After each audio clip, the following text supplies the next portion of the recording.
ربک بالحکمت والموعظۃ الحسنہ میرا سونا تواڈے ذمے صرف ایو کچھ ہے تساں ہدایت لوگے تک پہنچاؤ انہاں کو اسلام دی دعوت دیو قرآن دی دعوت دیو اچھائی دی دعوت دیو بھلائی دی دعوت دیو باقی جڑی ہدایت ہے وہ میں اللہ نے اپنے ہاتھ وچ رکھی ہوئی ہے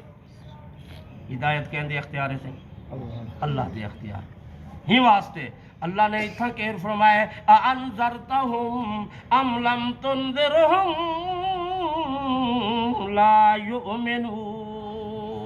میرا سونا انہاں کو ڈراؤ تے بھویں نہ ڈراؤ اے ہوں درجے تے پہنچ چکے انہاں دے دل کالے تے سیاہ تھی چکے ہی اللہ فرمائے دے ختم اللہ علی قلوبہم میں انہاں دے دلی دے اوتے ہن مہر لا چکا ضلالت دی گمراہی دی اللہ ختم اللہ علی قلوبہم وعلی سمعہم انہاں دے اکھی دے اوتے میں مہر لا چکا اے حق دیکھ نہیں سکتے قلوب وعلا سمعہم وعلا ابصارہم نہ اے دیکھ سکدن تے نہ اے سن سکدن میرا سونا بکری گال ہدایت میرے ذمے ہے تواڈے ذمے کہے نہیں ہاں لہی واسطے اللہ فرمیندے میرا سونا میں انہاں دے درمیان وعلا ابصارہم غشاوہ اے دیکھ دے تا پن اکھی نہ دے ہن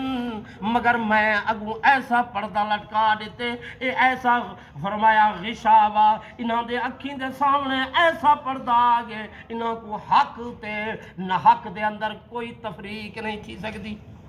اللہ سی ہون کیا پڑھ سے انہیں دا اللہ فرمیندے ہون اے اپنی قسمت کو آکھیں انہیں واسطے وَلَهُمْ عَذَابٌ عَظِيمٌ ایو جے لوگ جنہاں کنے اللہ دے طرفوں ہدایت بھی پوج ونجے میرے آقا صلی اللہ علیہ وسلم دی دعوت بھی پوج ونجے ول بھی لوگ منن واسطے تیار نہ تھی ون ول بھی کفر دے اوتے ڈٹے رہ ونجن اللہ فرمائے دے وَلَهُمْ عَذَابٌ عَظِيمٌ انہاں دے واسطے دنیا وچ بھی عذاب دردناک تے آخرت جی دردناک عذاب ہے دعا ہے اللہ رب العزت تو حق میں کو ہدایت دے اوتے چلن دی توفیق نصیب فرماویں جو کچھ سن دوں آکھ دوں اکھیں دوں اللہ رب العزت انہیں اوتے عمل دی توفیق نصیب فرماویں واقول قولی ھذا واخر دعوانا الحمدللہ رب العالمین اللهم انت ربی خلقتنی انا عہدک ووعدک ما استطعت من